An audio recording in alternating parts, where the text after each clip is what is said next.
ಪಂಚಮುಖಿ ಪ್ರಾಪರ್ಟೀಸ್ಗೆ ಸುಸ್ವಾಗತ. ಸ್ನೇಹಿತರೆ, ಈ ಸಬ್ ರೋಡು ನಿಮಗೆ ವಿಲೇಜಿಂದ ಒಂದು 600 ಮೀಟ್ರ್ ಆಗುತ್ತೆ ಸ್ನೇಹಿತರೆ. ಒಂದು 25ರಿಂದ 30 ಅಡಿ ರಸ್ತೆ ಇದು. ಆ್ಯಕ್ಚುಲಿ ಇಲ್ಲಿ ಸಣ್ಣ ಪುಟ್ಟ ಈ ನೀಲಗಿರಿ ಗಿಡಗಳಿದೆ ಸ್ನೇಹಿತರೆ, ಇದನ್ನೆಲ್ಲ ಕ್ಲೀನ್ ಮಾಡ್ಕೊಳ್ಬೇಕಾಗತ್ತೆ. ನಿಮಗೆ ತಾರ್ ರೋಡಿಂದ ಒಂದು 600 ಮೀಟ್ರು, ವಿಲೇಜಿಂದ ಅಂದರೆ ಒಂದು 800 ಮೀಟ್ರ್ ಆಗುತ್ತೆ. ಈ ಕಾರ್ ಏನಿದೆ ಇದೇನಾಗಿದೆ ಅಂದರೆ ಸ್ನೇಹಿತರೆ, ಒಂದೇ ಎಕರೆ 10 ಗುಂಟೆ ಬಂದು 2 ಕಡೆ ಸ್ಪ್ಲಿಟ್ ಆಗಿದೆ. 2 ಕಡೆ ಸ್ಪ್ಲಿಟ್ ಆಗಿದೆ. ನೀವು ಬೇಕಾದ್ರೆ ಇಬ್ಬರಿದ್ರೂ ಶೇರ್ ಮಾಡ್ಕೊಳ್ಬೋದು ಸ್ನೇಹಿತರೆ. ಅಂದರೆ ಸೆಲ್ಲರ್ ಒಬ್ಬರೇ.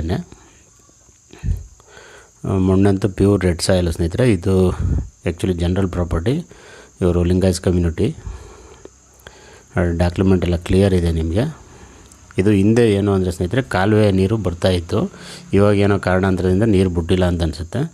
ಆ್ಯಕ್ಚುಲಿ ಹಿಂದೆ ಇದರಲ್ಲೆಲ್ಲ ಒಂಥರ ಪ್ಯಾಡಿ ಬೇರೆ ಬೇರೆ ಬೆಳೆ ಎಲ್ಲ ಬೆಳೀತಾ ಇದ್ದಂಥ ಭೂಮಿ ಇದು. ಈಗಲೂ ಪಕ್ಕದಲ್ಲಿ ಕೆನಾಲ್ ಇದೆ ನಿಮಗೆ. ಅಂದರೆ ನೀರು ವರ್ಷಕ್ಕೆ ಒಂದು ಟೈಮ್ ಏನೋ ಬಿಡ್ತಾರೆ, ಅದು ಕರೆಕ್ಟಾಗಿ ನೀರು ಬರ್ತಾಯಿಲ್ಲ ಇಲ್ಲಿಗೆ. ಈ ಏರಿಯಾ ನೀರು ಅಷ್ಟೇ ಸ್ನೇಹಿತರೆ. ಅಕ್ಕಪಕ್ಕದಲ್ಲಿ ರೈತರು ತುಂಬ ಚೆನ್ನಾಗಿ ವ್ಯವಸಾಯ ಮಾಡ್ತಾಯಿದ್ದಾರೆ. ಒಳ್ಳೆ ತೋಟಗಳು ಸಹ ಇದೆ ಅಕ್ಕಪಕ್ಕದಲ್ಲಿ ಸ್ನೇಹಿತರೆ. ಬೆಂಗಳೂರಿಂದ ತಗೊಂಡ್ರೆ 122 ಕಿಲೋಮೀಟ್ರ್ ಆಗುತ್ತೆ. ಮಳವಳ್ಳಿಯಿಂದ ಆದರೆ ನಿಮಗೆ ಒಂದು 50 ಕಿಲೋಮೀಟ್ರ್ ಆಗುತ್ತೆ. ಮಳವಳ್ಳಿಯಿಂದ ನಿಮಗೆ 22 ಕಿಲೋಮೀಟ್ರ್ ಆಗುತ್ತೆ. ಮೈಸೂರಿಂದ ಆದರೆ 50 ಕಿಲೋಮೀಟ್ರ್ ಆಗುತ್ತೆ ಸ್ನೇಹಿತರೆ.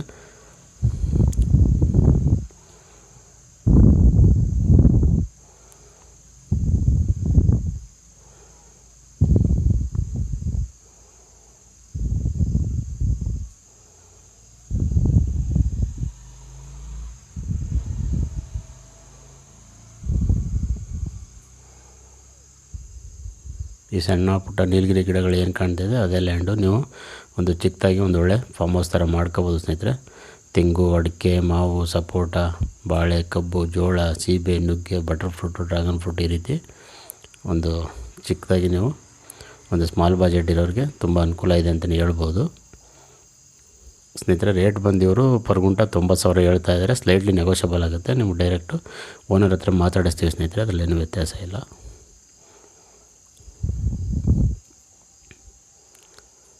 ಲ್ಯಾಂಡ್ ಅಂತೂ 2 ಕಡೆ ಸ್ಪ್ಲಿಟ್ ಆಗಿದೆ ಸ್ನೇಹಿತರೆ. ಅದನ್ನು ನಿಮಗೆ 2 ಸಾರಿ ಹೇಳ್ತಾ ಇದ್ದೀನಿ. ಸ್ನೇಹಿತರು ನೀವು ಇಬ್ಬರಿದ್ರೂ ಸಹ ತಗೊಳ್ಬೋದು. ದಯವಿಟ್ಟು ಸ್ನೇಹಿತರೆ ಪಂಚಮುಖಿ ಪ್ರಾಪರ್ಟೀಸ್ನ ಸಬ್ಸ್ಕ್ರೈಬ್ ಮಾಡ್ಕೊಳ್ಳಿ, ಶೇರ್ ಮಾಡಿ, ಸಪೋರ್ಟ್ ಮಾಡಿ ಪ್ಲೀಸ್. ಏನೇ ಡೌಟ್ ಇರೋ ಕಾಲ್ ಮಾಡಿ ಸ್ನೇಹಿತರೆ. 9448622855. ಮಣ್ಣಂತೂ ಪ್ಯೂರ್ ರೆಡ್ ಸಾಯಿಲು, ತುಂಬ ಚೆನ್ನಾಗಿದೆ ಭೂಮಿ ಅಂತೂ. ತೋಟಕ್ಕಂತೂ ತುಂಬ ಅನುಕೂಲ ಇದೆ ಅಂತಲೇ ಹೇಳ್ಬೋದು.